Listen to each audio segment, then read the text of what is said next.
which leads me to believe that part of this investigation might tie back into the Tupac stuff too. Not that they're gonna find any evidence of anything, but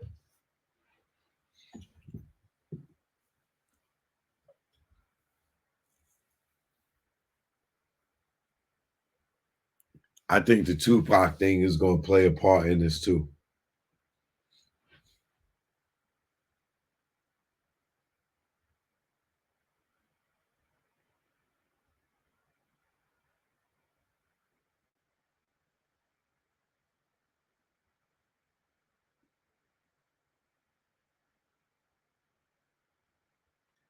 And the bad part about it, if it go criminal, bro, boy, oh boy.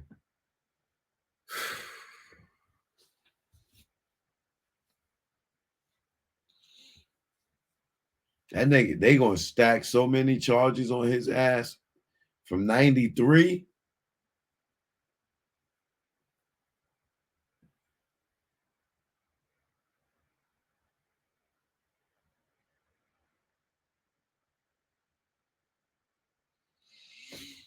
Let me show y'all something that's interesting to me.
Okay. Can I get a little deep real quick? Right? This is March 25th, well, 6th now, right? Good morning, everybody over there on the Great Britain side of the water. All right. Um,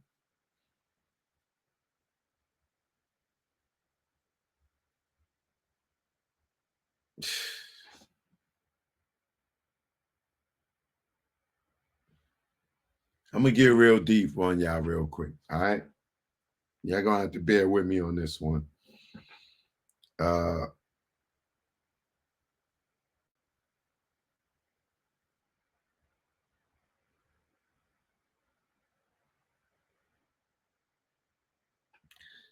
I didn't prepare for this, so I'm gonna do everything right here on the screen, right? Now, like I said, I don't think there's no coincidence that this happened on March 25th, right?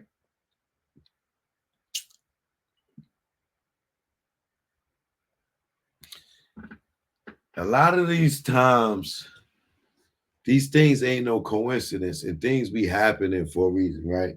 Now, this is going to be a little bit spooky, but I need y'all to follow me, right? I have said in the past that I believe, me personally, that uh, Diddy allegedly is responsible partially for Big getting killed, right? Why I believe that? Several reasons. Few quick bullet points. One, who in their right mind felt it was a good idea for Big to go to LA at that time? If you think it was cool, fine. Me, I think it was a dumb idea. Right? Two, who idea was it? Diddy's, right? Three,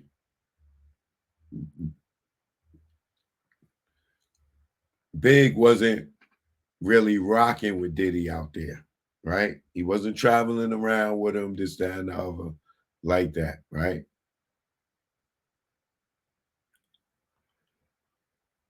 Before they left, they brought him to that party. He didn't get in the car with him. He got separate cars, whatever. That may not even mean nothing, right? Five, Big screw Puff and went and did a deal with Atlantic, signed Junior Mafia, lied to Puff, told them that they was writing their own shit. Little Kim wrote their own shit. He wrote all that, did that whole album for the most part. And screwed Diddy out his publishing. And Life After Death was his last album. And he didn't do a deal with Bad Boy or try to even do a label deal with Bad Boy. He went and did a deal with Craig Harmon.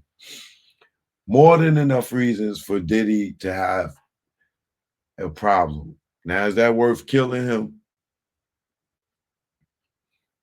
That's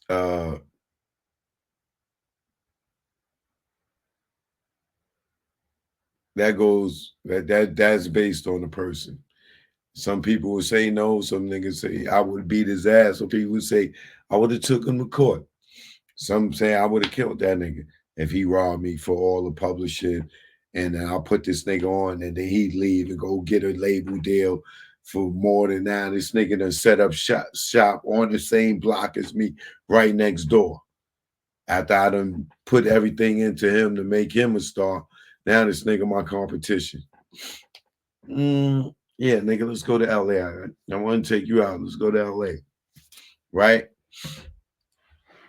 Just my belief that it's a possibility that he has something to do with Big dying.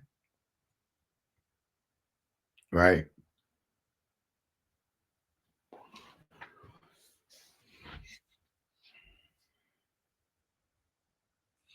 How many of y'all remember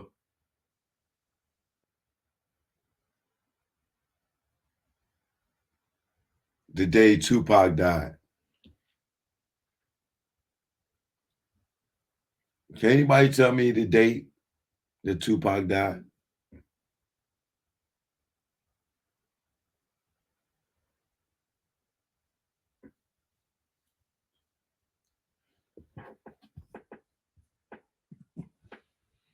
It would if you had a life insurance policy on them.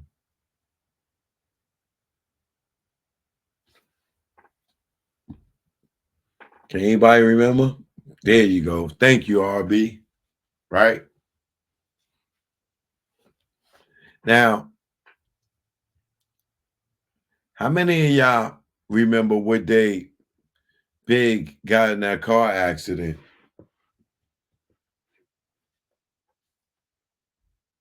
and messed up his leg with Charlie Baltimore and Little C's in the car?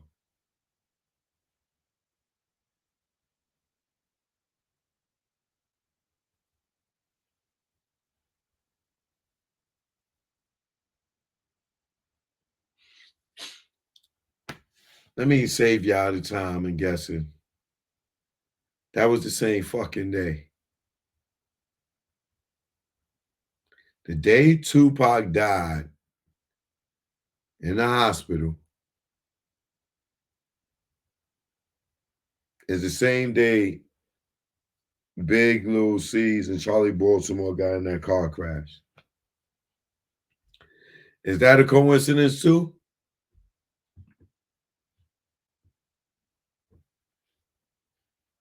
Same day, same year, same day.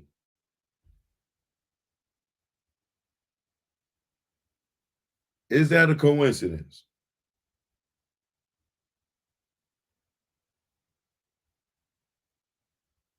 Now let's talk about how Big and them got into that car accident, right?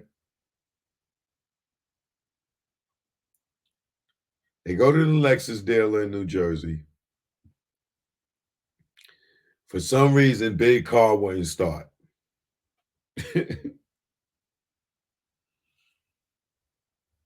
So they go to they give them a loaner. C's tell the story, a Lavine, right?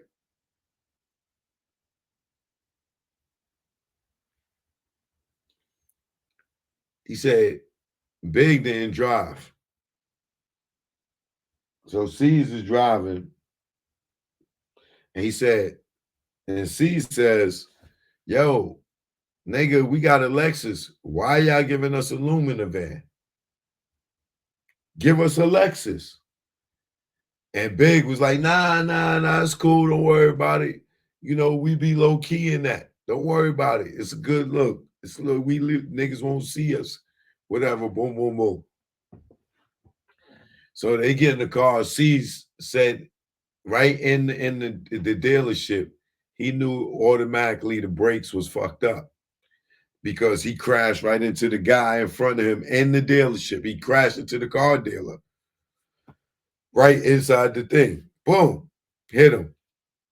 Like, yo, Big, these brakes, they not working, Big. Something ain't right. Yo, come on, man. Don't worry. Just go ahead, take it. Come on, let's go, let's go, let's go. As soon as they get on the highway, fucking brakes didn't work. Boom, bash, boom, bang. Nigga just ain't die. Same exact day that Tupac died.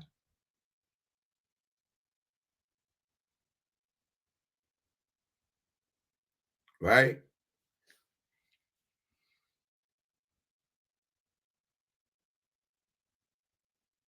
Tupac died September 30th. Right? Big album was coming out that Halloween. Originally, so they say. But when he got into the car accident, that's why he made it a double album. Because he went into the hospital and it was down. So they say, right? I don't know how true that is, right? But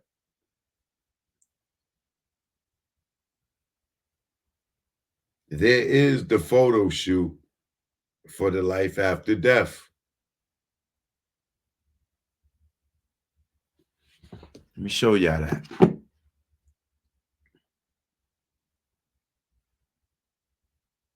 Show you the story behind that.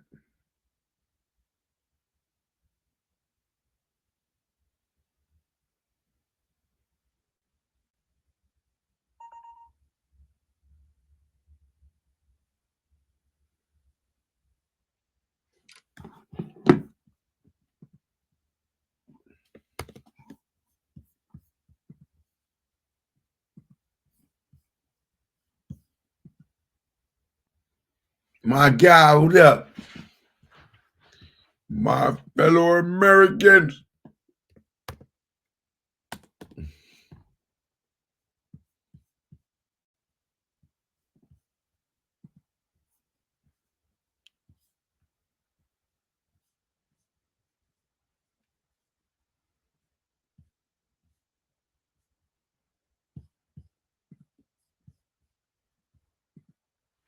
Good looking, my guy. I appreciate you.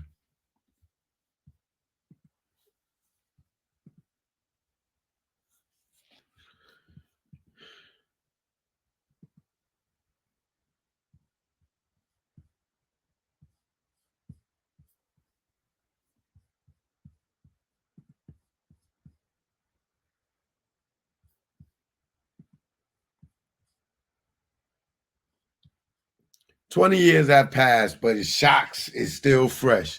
It's still incomprehensible. On March 9th, 1997, Christopher Wallace, aka the notorious B.I.G, was gunned down in a drive-by shooting. It remains unsolved. Even today, at 12:30 a.m., Wallace left the Vibe magazine's Soul Train Music Awards after party at Los Angeles Peterson Automotive Museum. The SUV in which it was traveling stopped at a red light just 50 yards from the venue. A dark Chevy Impala SS pulled up along the passenger side. The driver rolled down his window, drew his weapon, and fired. Four bullets struck Wallace. He was rushed to the nearby Cedars-Sinai Medical Center and was pronounced dead at 1:15 a.m. Not long afterwards, the notorious B.I.G. rose again. The double album Life After Death was released March 25th. It sold 700,000 hard copies almost immediately, jumping from number 176 to number 1 on the Billboard 200 in the space of a week. Y'all youngins hear that? 700,000 hard copies in a week. Do y'all understand that, youngins? That's not streams. That's like somebody giving you 700,000 single dollars physically, not streams.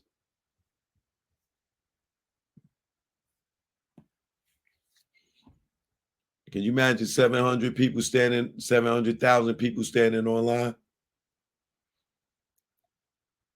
It sold 700,000 hard copies, almost immediately jumping from number 176 to number 1 on the Billboard 200 in the space of a week.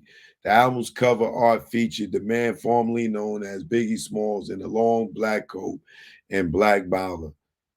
He stared us in the face while leaning against a hearse that bore the license plate B.I.G. There were no sunglasses to hide his lazy eye. He wore it full and proud, looking over his shoulder as if he already knew. He wasn't smiling, but he wasn't mad. He was just stating the facts from the other side of the grave. It seemed like a prophecy. You know why it seemed like a prophecy? Because guess who prophesied this whole photo shoot?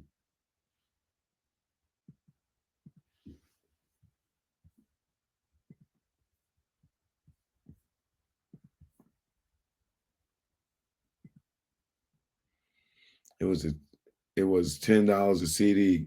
Shit, that was a double CD. That CD wasn't $10. You tripping? That shit was like 20. Um,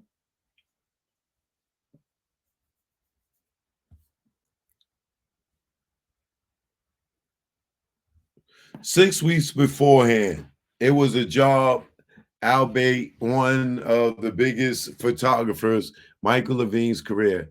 Hailing from South Denver, Lavine arrived in New York in 1985.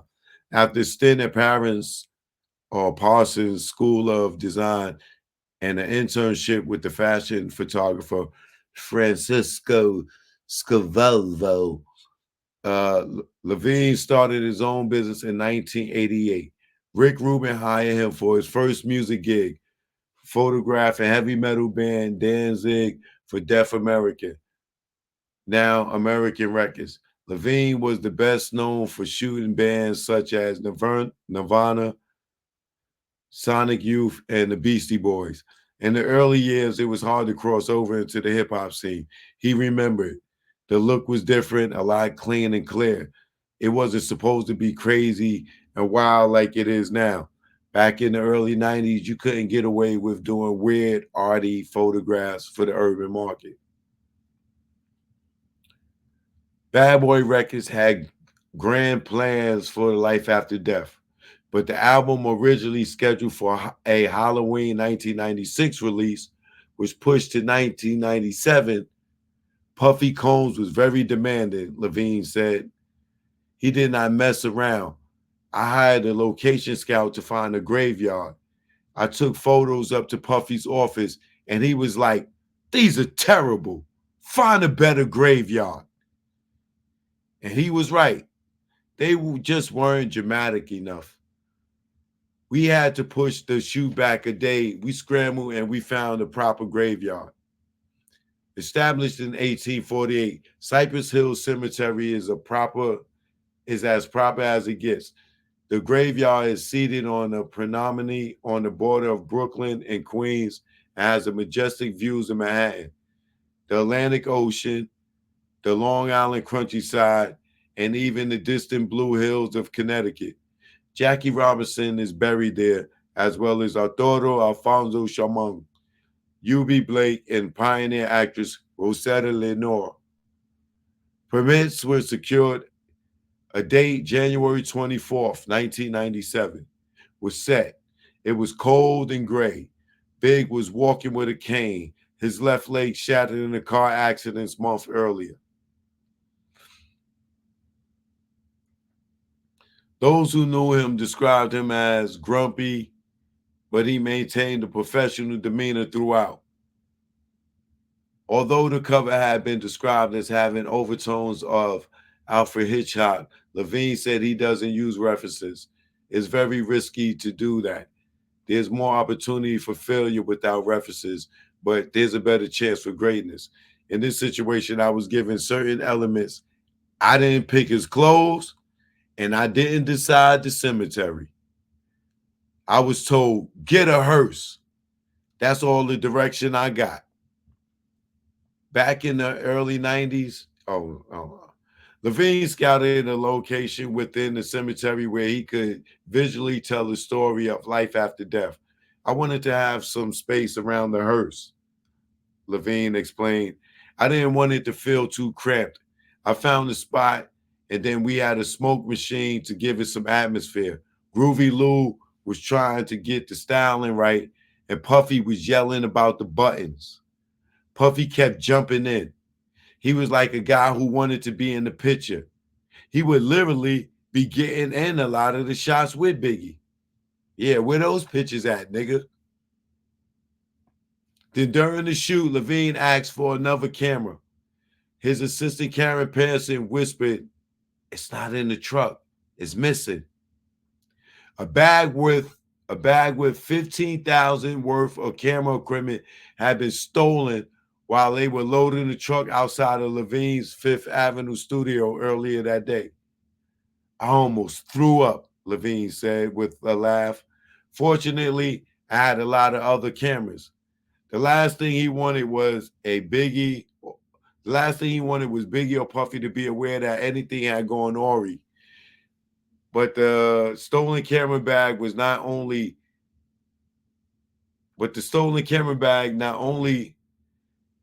thing amiss. Lavine remembered thinking, I need to find something else because the shoot wasn't rendering right in my mind. I wasn't happy with how things looked. At lunchtime, I scouted on my own. I drove around till I found this amazing spot at the top.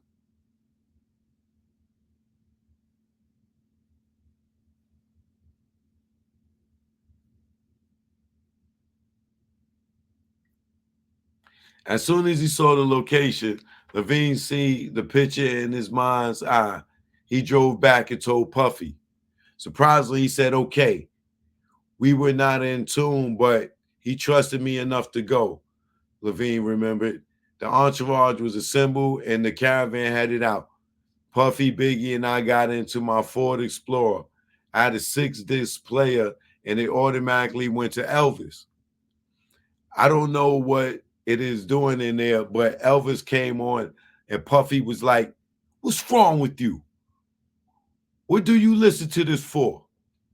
Biggie was in the back and he said, "Hey, man, chill out. Elvis was cool." Lavine laughed.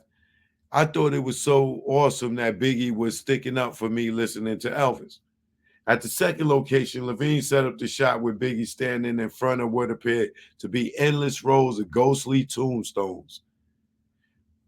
There's this timelessness to it, said Lavine. It takes you on It takes you out into a different realm because it's black and white. His outfits, his outfit looks like it's from the 1800s, and his eye is like jacked over. It's a powerful presence. It makes you feel like he works there or presides over all the souls. It's like his home. These niggas is crazy, bro. See, you're fucking playing with death.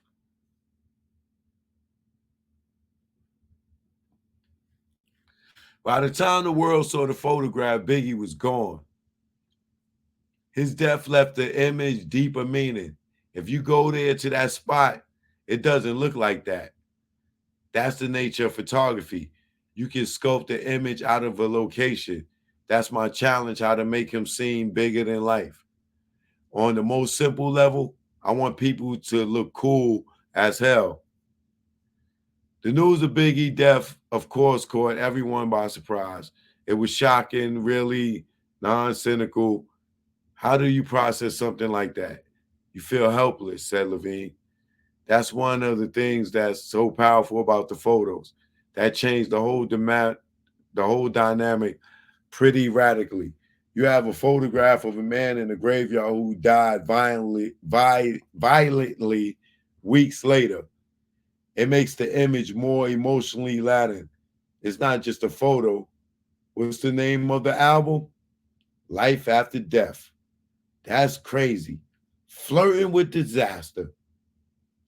On the 20th anniversary of the death, a new perspective comes, one that is possible with the benefit of staying alive.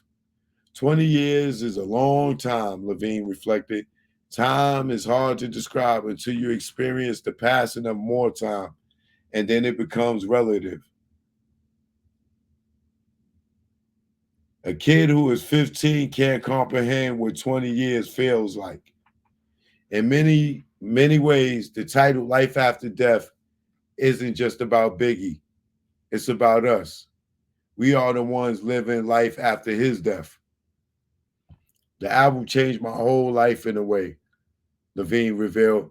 I had been working in New York for 10 years to get to that moment. The brilliance of the record alone was enough. To be associated with it is a big deal. The gravity of his death was overwhelming. As far as my photography is concerned, it became a magnet. People wanted to be associated with me because I was associated with him. It shot me out in space. It changed the trajectory of things.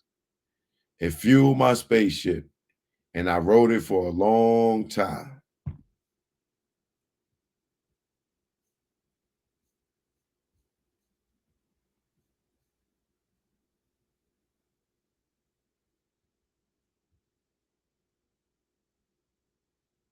There's no way Puff could have talked me into this photo shoot either,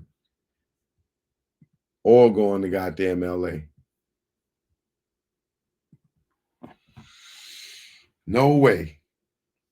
Nigga, I'm not fucking doing no photo shoot in no fucking cemetery and with a hearse. Like, nigga, you what? And you want to take all these pictures with me? Where's the pictures with Puff and Diddy?